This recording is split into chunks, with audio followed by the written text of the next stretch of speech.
ನನ್ನ ಪ್ರಿಯ ಭಕ್ತರೇ, ಕ್ರಿಸ್ತನು ನಮ್ಮೊಂದಿಗಿರಲಿ. ಕರ್ತನ ಧ್ವನಿಯು ಸ್ತುತಿಸಲ್ಪಡಲಿ. ನಾನು ಅರುಣ್ ಪಿಯಸ್ ಮಡ್ಕಿ. ನಿಮ್ಮೆಲ್ಲರಿಗೂ ಹೃತ್ಪೂರ್ವಕ ಶುಭಾಶಯಗಳು.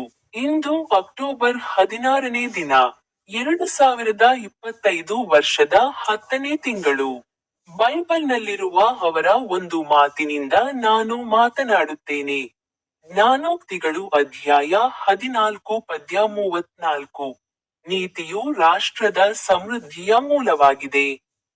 ಆದರೆ ಪಾಪವು ಅದರ ಜನರಿಗೆ ಅವಮಾನವನ್ನು ತರುತ್ತದೆ. ನಿಮ್ಮೆಲ್ಲರಿಗೂ ಹೃತ್ಪೂರ್ವಕ ಶುಭಾಶಯಗಳು.